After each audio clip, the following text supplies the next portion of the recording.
Histoire extraordinaire, écrite par Edgar Allan Poe, traduction par Charles Baudelaire, lu par Équilivre, livre audio. Révélation magnétique. Bien que les ténèbres du doute enveloppent encore toute la théorie positive du magnétisme, ses foudroyants effets sont maintenant presque universellement admis.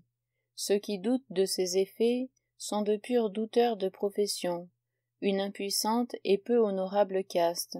Ce serait absolument perdre son temps aujourd'hui que de s'amuser à prouver que l'homme, par un pur exercice de sa volonté, peut impressionner suffisamment son semblable pour le jeter dans une condition anormale, dont les phénomènes ressemblent littéralement à ceux de la mort, ou du moins leur ressemblent plus qu'aucun des phénomènes produits dans une condition normale connue. Que tout le temps que dure cet état, la personne ainsi influencée n'emploie qu'avec effort et conséquemment avec peu d'aptitude les organes extérieurs des sens, et que néanmoins elle perçoit avec une perspicacité singulièrement subtile et par un canal mystérieux des objets situés au-delà de la portée des organes physiques, que de plus ses facultés intellectuelles s'exhalent et se fortifient d'une manière prodigieuse, que ses sympathies avec la personne qui agit sur elle sont profondes, et que finalement sa susceptibilité des impressions magnétiques croît en proportion de leur fréquence, en même temps que les phénomènes particuliers obtenus s'étendent et se prononcent davantage et dans la même proportion. Je dis qu'il serait superflu de démontrer ces faits divers où est contenue la loi générale du magnétisme, et qui en sont les traits principaux. Je n'infligerai donc pas aujourd'hui à mes lecteurs une démonstration aussi parfaitement oiseuse. Mon dessein, quant à présent, est en vérité d'une toute autre nature. Je sens le besoin, en dépit de tout un monde de préjugés, de raconter sans commentaire mais dans tous ses détails un très remarquable dialogue qui eut lieu entre un somnambule et moi. J'avais depuis longtemps l'habitude de magnétiser la personne en question, M. Van Kirk, et la susceptibilité vive, l'exaltation du sens magnétique s'était déjà manifestée. Pendant plusieurs mois, M. Van Kirk avait beaucoup souffert d'une phtisie avancée, dont les effets les plus cruels avaient été diminués par mes passes, et dans la nuit du mercredi 15 courant, je fus appelé à son chevet. Le malade souffrait des douleurs vives dans la région du cœur, et respirait avec une grande difficulté, ayant tous les symptômes ordinaires d'un asthme. Dans des spasmes semblables, il avait généralement trouvé du soulagement dans les applications de moutarde au centre nerveux, mais ce soir-là il y avait eu recours en vain. Quand j'entrai dans sa chambre, il me salua d'un gracieux sourire, et quoiqu'il fût en proie à des douleurs physiques aiguës, me parut absolument calme quant au moral. « Je vous ai envoyé chercher cette nuit, dit-il, non pas tant pour m'administrer un soulagement physique que pour me satisfaire relativement à de certaines impressions psychiques qui m'ont récemment causé beaucoup d'anxiété et de surprise. Je n'ai pas besoin de vous dire combien j'ai été sceptique jusqu'à présent sur le sujet de l'immortalité de l'âme. Je ne puis pas vous nier que dans cette âme que j'allais niant a toujours existé comme un demi-sentiment assez vague de sa propre existence. Mais ce demi-sentiment ne s'est jamais élevé à l'état de conviction. De tout cela, ma raison n'avait rien à faire. Tous mes efforts pour établir là-dessus une enquête logique n'ont abouti qu'à me laisser plus sceptique qu'auparavant. Je me suis avisé d'étudier Cousin. Je l'ai étudié dans ses propres ouvrages aussi bien que dans ses échos européens et américains. J'ai eu entre les mains, par exemple, le Charles Elwood de Bronson, roman paru en 1840 dans lequel Bronson, un presbytérien converti au catholicisme, développe une doctrine de la connaissance intuitive de Dieu. Je l'ai lu avec une profonde attention. Je l'ai trouvé logique d'un bout à l'autre, mais les portions qui ne sont pas de la pure logique sont malheureusement les arguments primordiaux du héros incrédule du livre. Dans son résumé, il me parut évident que le raisonneur n'avait pas même réussi à se convaincre lui-même. La fin du livre a visiblement oublié le commencement, comme Trinculo, son gouvernement. Trinculo est le bouffon de la tempête de Shakespeare. Dans une scène burlesque, acte 3, scène 2, il s'imagine un moment vice-roi de l'île, où il fait naufrage, avant de suivre Stéphano, le sommelier de l'ivrogne. Bref, je ne fus pas longtemps à m'apercevoir que si l'homme doit être intellectuellement convaincu de sa propre immortalité, il ne le sera jamais par les pures abstractions qui ont été si longtemps la manie des moralistes anglais, français et allemands. Les abstractions peuvent être un amusement et une gymnastique, mais elles ne prennent pas possession de l'esprit. Tant que nous serons sur cette terre, la philosophie, j'en suis persuadé, nous sommera toujours en vain de considérer les qualités comme des êtres. La volonté peut consentir, mais l'âme, mais l'intellect, jamais. Je répète donc que j'ai seulement senti à moitié et que je n'ai jamais cru intellectuellement. Mais dernièrement, il y eut en moi un certain renforcement de sentiment, qui prit une intensité assez grande pour ressembler à un acquiescement de la raison, au point que je trouve fort difficile de distinguer entre les deux. Je crois avoir le droit d'attribuer simplement cet effet à l'influence magnétique. Je ne saurais expliquer ma pensée que par une hypothèse, à savoir que l'exaltation magnétique me rend apte à concevoir un système de raisonnement qui, dans mon existence anormale, me convainc, mais qui, par une complète analogie avec le phénomène magnétique, ne s'étend pas, excepté par son effet, jusqu'à mon existence normale. Dans l'état somnambulique, il y a simultanéité et contemporanéité entre le raisonnement et la conclusion, entre la cause et son effet.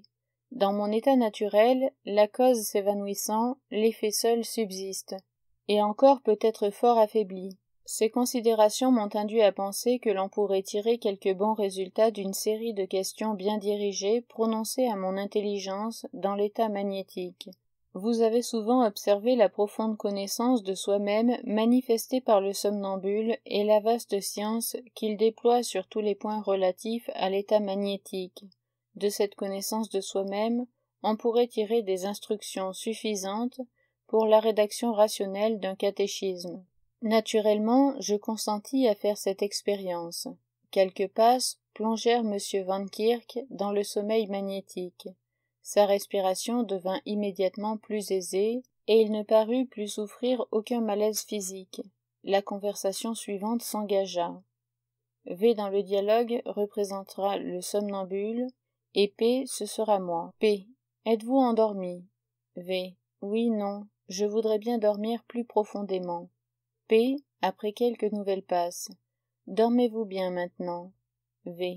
Oui. P. Comment supposez-vous que finira votre maladie actuelle? V. Après une longue hésitation et parlant comme avec effort. J'en mourrai. P. Cette idée de mort vous afflige-t-elle? V. Avec vivacité. Non, non. P. Cette perspective vous réjouit-elle? V. Si j'étais éveillé, j'aimerais mourir, mais maintenant, il n'y a pas lieu de le désirer. L'état magnétique est assez près de la mort pour me contenter. P. Je voudrais bien une explication un peu plus nette, monsieur Van Kirk. V. Je le voudrais bien aussi, mais cela demande plus d'efforts que je ne me sens capable d'en faire. Vous ne me questionnez pas convenablement. P. Alors que faut-il vous demander? V. Il faut que vous commenciez par le commencement. P. Le commencement? Mais où est-il le commencement? V. Vous savez bien que le commencement est Dieu. Ceci fut dit sur un ton bas, ondoyant, et avec tous les signes de la plus profonde vénération. P. Qu'est-ce que Dieu? V. Hésitant quelques minutes. Je ne puis pas le dire. P. Dieu n'est-il pas un esprit? V. Quand j'étais éveillé, je savais ce que vous entendiez par esprit, mais maintenant cela ne me semble plus qu'un mot, tel par exemple que vérité, beauté, une qualité enfin. P. Dieu n'est-il pas immatériel? V. Il n'y a pas d'immatérialité, c'est un simple mot. Ce qui n'est pas matière n'est pas, à moins que les qualités ne soient des êtres. P. Dieu est-il donc matériel? V. Non. Cette réponse m'abasourdit. P. Alors qu'est-il? V. Après une longue pause et en marmottant. Je le vois, mais c'est une chose très difficile à dire. Autre pause, également longue. Il n'est pas esprit car il existe, il n'est pas non plus matière comme vous l'entendez, mais il y a des gradations de matière dont l'homme n'a aucune connaissance, la plus dense entraînant la plus subtile pénétrant la plus dense. L'atmosphère, par exemple, met en mouvement le principe électrique, pendant que le principe électrique pénètre l'atmosphère. Ces gradations de matière augmentent en raréfaction et en subtilité jusqu'à ce que nous arrivions à une matière imparticulée, sans molécules, indivisible. Et ici, la loi d'impulsion et de pénétration est modifiée. La matière suprême, ou imparticulée, non seulement pénètre les êtres, mais met tous les êtres en mouvement. Et ainsi, elle est tous les êtres en un, qui est elle-même. Cette matière est Dieu. Ce que les hommes cherchent à personnifier dans le mot pensée, c'est la matière en mouvement. P. Les métaphysiciens maintiennent que toute action se réduit à mouvement et pensée, et que celle-ci est l'origine de celui-là. V. Oui, je vois maintenant la confusion d'idées. Le mouvement est l'action de l'esprit, non de la pensée. La matière imparticulée, ou Dieu, à l'état de repos, est autant que nous pouvons le concevoir ce que les hommes appellent esprit. Et cette faculté d'automouvement, équivalente en effet à la volonté humaine, est dans la matière imparticulée le résultat de son unité et de son omnipotence. Comment, je ne le sais pas, et maintenant je vois clairement que je ne le saurai jamais. Mais la matière imparticulée, mise en mouvement par une loi ou une qualité contenue en elle, est pensante. P. Ne pouvez-vous pas me donner une idée plus précise de ce que vous entendez par matière imparticulée? V. Les matières dont l'homme a connaissance échappent au sens, à mesure que l'on monte l'échelle. Nous avons par exemple un métal, un morceau de bois, une goutte d'eau, l'atmosphère, un gaz, le calorique, l'électricité, l'éther lumineux. Maintenant, nous appelons toutes ces choses matière, et nous embrassons toute matière dans une définition générale. Mais en dépit de tout ceci, il n'y a pas deux idées plus essentiellement distinctes que celle que nous attachons au métal et celle que nous attachons à l'éther lumineux. Si nous prenons ce dernier, nous sentons une presque irrésistible tentation de le classer avec l'esprit ou avec le néant. La seule considération qui nous retient est notre conception de sa constitution atomique. Et encore ici même, avons-nous besoin d'appeler à notre aide et de nous remémorer notre notion primitive de l'atome, c'est-à-dire de quelque chose possédant dans une infinie exiguïté la solidité, la tangibilité, la pesanteur. Supprimons l'idée de la constitution atomique, et il nous sera impossible de considérer l'éther comme une entité, ou au moins comme une matière. Faute d'un meilleur mot, nous pourrions l'appeler esprit. Maintenant, montons d'un degré au-delà de l'éther lumineux. Concevons une matière qui soit à l'éther quant à la raréfaction, ce que l'éther est au métal, et nous arrivons enfin, en dépit de tous les dogmes de l'école, à une masse unique, à une matière imparticulée. Car bien que nous puissions admettre une infinie petitesse dans les atomes eux-mêmes, supposer une infinie petitesse dans les espaces qui les séparent est une absurdité. Il y aura un point, il y aura un degré de raréfaction, où si les atomes sont en nombre suffisant, les espaces s'évanouiront, et où la masse sera absolument une. Mais la considération de la constitution atomique étant maintenant mise de côté, la nature de cette masse glisse inévitablement dans notre conception de l'esprit. Il est clair toutefois qu'elle est tout aussi matière qu'auparavant.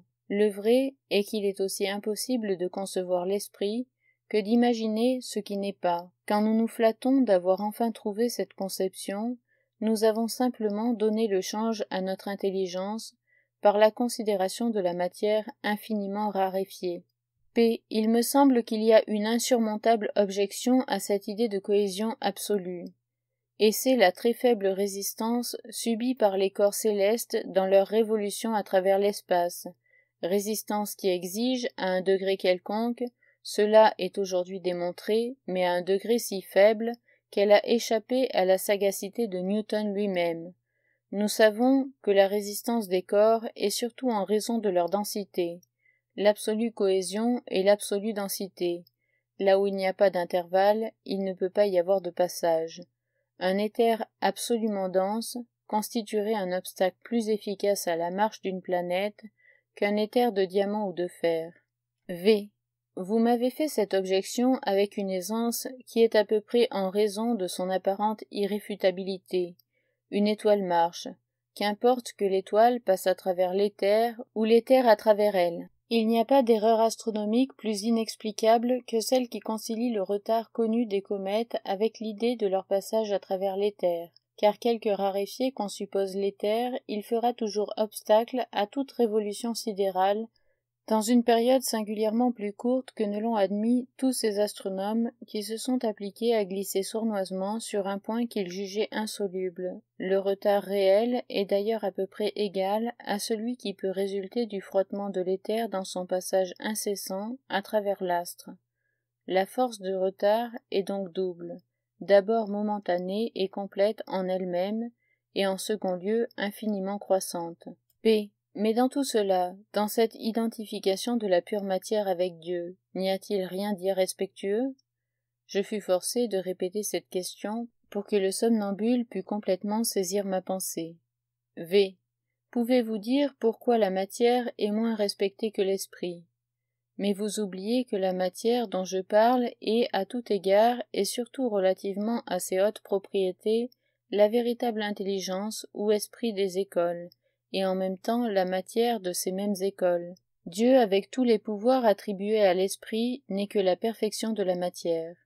P. Vous affirmez donc que la matière imparticulée en mouvement est pensée. V. En général, ce mouvement est la pensée universelle de l'esprit universel. Cette pensée crée. Toutes les choses créées ne sont que les pensées de Dieu. P. Vous dites en général. V. Oui, l'esprit universel est Dieu. Pour les nouvelles individualités, la matière est nécessaire. P. Mais vous parlez maintenant d'esprit et de matière comme les métaphysiciens. V. Oui, pour éviter la confusion.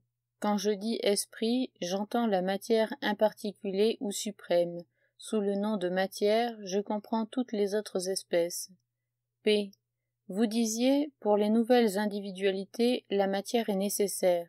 V. Oui, car l'esprit existant incorporellement, c'est Dieu. Pour créer des êtres individuels pensants, il était nécessaire d'incarner des portions de l'esprit divin. C'est ainsi que l'homme est individualisé. Dépouillé du vêtement corporel, il serait Dieu. Maintenant, le mouvement spécial des portions incarnées de la matière imparticulée, c'est la pensée de l'homme, comme le mouvement de l'ensemble est celle de Dieu. P. Vous dites que dépouillé de son corps, l'homme sera Dieu? V. Après quelques hésitations. Je n'ai pas pu dire cela, c'est une absurdité. P. Consultant ses notes. Vous avez affirmé que dépouillé du vêtement corporel, l'homme serait Dieu. V. Et cela est vrai. L'homme ainsi dégagé serait Dieu. Il serait désindividualisé. Mais il ne peut pas être ainsi dépouillé, du moins il ne le sera jamais. Autrement, il nous faudrait concevoir une action de Dieu revenant sur elle-même, une action futile et sans but. L'homme est une créature. Les créatures sont les pensées de Dieu. Et c'est la nature d'une pensée d'être irrévocable. P. Je ne comprends pas. Vous dites que l'homme ne pourra jamais rejeter son corps. V. Je dis qu'il ne sera jamais sans corps. P. Expliquez-vous. V. Il y a deux corps, le rudimentaire et le complet, correspondant aux deux conditions de la chenille et du papillon. Ce que nous appelons mort n'est que la métamorphose douloureuse. Notre incarnation actuelle est progressive, préparatoire, temporaire. Notre incarnation future est parfaite, finale, immortelle. La vie finale est le but suprême. P. Mais nous avons une notion palpable de la métamorphose de la chenille. V. Nous certainement, mais non la chenille. La matière dont notre corps rudimentaire est composé est à la portée des organes de ce même corps, ou plus distinctement, nos organes rudimentaires sont appropriés à la matière dont est fait le corps rudimentaire, mais non à celle dont le corps suprême est composé. Le corps ultérieur ou suprême échappe donc à nos sens rudimentaires, et nous percevons seulement la coquille qui tombe en dépérissant et se détache de la forme intérieure, et non la forme intime elle-même, Mais cette forme intérieure, aussi bien que la coquille, est appréciable pour ceux qui ont déjà opéré la conquête de la vie ultérieure. P. Vous avez dit souvent que l'état magnétique ressemblait singulièrement à la mort. Comment cela? V. Quand je dis qu'il ressemble à la mort, j'entends qu'il ressemble à la vie ultérieure, car lorsque je suis magnétisé, les sens de ma vie rudimentaire sont en vacances, et je perçois les choses extérieures directement sans organes, par un agent qui sera à mon service dans la vie ultérieure ou inorganique. P. Inorganique? V. Oui, les organes sont des mécanismes par lesquels l'individu est mis en rapport sensible avec certaines catégories et formes de la matière, à l'exclusion des autres catégories et des autres formes. Les organes de l'homme sont appropriés à sa condition rudimentaire et à elle seule, sa condition ultérieure étant inorganique et propre à une compréhension infinie de toutes choses, une seule exceptée, qui est la nature de la volonté de Dieu, c'est-à-dire le mouvement de la matière imparticulée. Vous aurez une idée distincte du corps définitif en le concevant tout cervelle, il n'est pas cela, mais une conception de cette nature vous rapprochera de l'idée de sa constitution réelle. Un corps lumineux communique une vibration à l'éther chargé de transmettre la lumière. Cette vibration en engendre de semblables dans la rétine, lesquels en communiquent de semblables au nerf optique. Le nerf les traduit au cerveau, et le cerveau à la matière imparticulée qui le pénètre. Le mouvement de cette dernière est la pensée, et sa première vibration, c'était la perception. Tel est le mode par lequel l'esprit de la vie rudimentaire communique avec le monde extérieur, et ce monde extérieur est, dans la vie rudimentaire, limité par l'idiosyncrasie des organes, mais dans la vie ultérieure, inorganique, le monde extérieur communique avec le corps entier, qui est d'une substance ayant quelque affinité avec le cerveau, comme je vous l'ai dit, sans autre intervention que celle d'un éther infiniment plus subtil que l'éther lumineux, et le corps tout entier vibre à l'unisson avec cet éther, et met en mouvement la matière imparticulée dont il est pénétré. C'est donc à l'absence d'organes idiosyncrasiques qu'il faut attribuer la perception quasi illimitée de la vie ultérieure. Les organes sont des cages nécessaires où sont enfermés les êtres rudimentaires jusqu'à ce qu'ils soient garnis de toutes leurs plumes. P. Vous parlez d'êtres rudimentaires. Y a-t-il d'autres êtres rudimentaires pensants que l'homme? V. L'incalculable agglomération de matière subtile dans les nébuleuses, les planètes, les soleils et autres corps qui ne sont ni nébuleuses, ni soleils, ni planètes, a pour unique destination de servir d'aliment aux organes idiosyncrasiques d'une infinité d'êtres rudimentaires. Mais sans cette nécessité de la vie rudimentaire, acheminement à la vie définitive, de pareils mondes n'auraient pas existé. Chacun de ces mondes est occupé par une variété distincte de créatures organiques rudimentaires, pensantes. Dans toutes, les organes varient avec les caractères généraux de l'habitacle. À la mort, ou métamorphose, ces créatures, jouissant de la vie ultérieure, de l'immortalité, et connaissant tous les secrets, excepté l'unique, opèrent tous leurs actes et se meuvent, dans tous les sens par un pur effet de volonté. Elles habitent non plus les étoiles qui nous paraissent les seuls mondes palpables, et pour la commodité desquels nous croyons stupidement que l'espace a été créé, mais l'espace lui-même, cet infini dont l'immensité véritablement substantielle absorbe les étoiles comme des ombres, et pour l'œil des anges les efface comme des non-entités. P. Vous dites que sans la nécessité de la vie rudimentaire, les astres n'auraient pas été créés. Mais pourquoi cette nécessité? V. Dans la vie inorganique, aussi bien que généralement dans la matière inorganique, il n'y a rien qui puisse contredire l'action d'une loi simple, unique, qui est la volition divine. La vie et la matière organique, complexes, substantielles et gouvernées par une loi multiple, ont été constituées dans le but de créer un empêchement. P. Mais encore, où était la nécessité de créer cet empêchement? V. Le résultat de la loi inviolée est perfection, justice, bonheur négatif. Le résultat de la loi violée est imperfection, injustice, douleur positive, grâce aux empêchements apportés par le nombre, la complexité ou la substantialité des lois de la vie et de la matière organique, la violation de la loi devient jusqu'à un certain point praticable. Ainsi, la douleur, qui est impossible dans la vie inorganique, est possible dans l'organique. P. Mais en vue de quel résultat satisfaisant la possibilité de la douleur a-t-elle été créée? V. Toutes choses sont bonnes ou mauvaises par comparaison. Une suffisante analyse démontrera que le plaisir, dans tous les cas, n'est que le contraste de la peine. Le plaisir positif est une pure idée.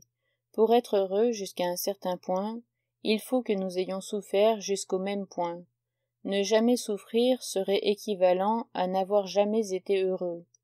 Mais il est démontré que dans la vie inorganique, la peine ne peut pas exister, de là la nécessité de la peine dans la vie organique. La douleur de la vie primitive sur la terre est la seule base, la seule garantie du bonheur dans la vie ultérieure, dans le ciel. P. Mais encore, il y a une de vos expressions que je ne puis absolument pas comprendre, l'immensité véritablement substantielle de l'infini. V. C'est probablement parce que vous n'avez pas une notion suffisamment générique de l'expression substance elle-même. Nous ne devons pas la considérer comme une qualité, mais comme un sentiment. C'est la perception, dans les êtres pensants, de l'appropriation de la matière à leur organisation.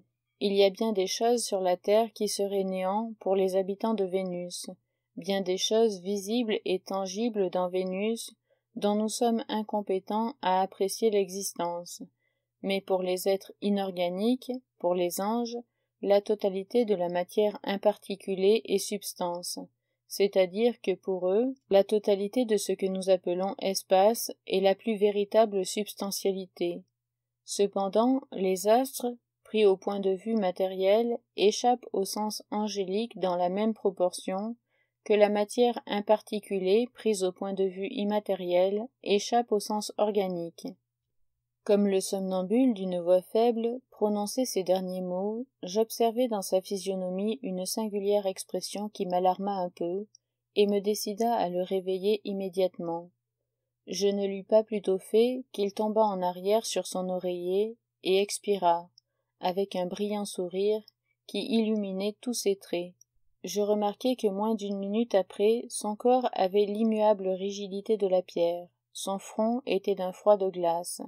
Tel sans doute je l'eusse trouvé après une longue pression de la main d'Azraël. Azraël est le nom de l'ange de la mort dans l'islam. Le somnambule, pendant la dernière partie de son discours, m'avait-il donc parlé du fond de la région des ombres.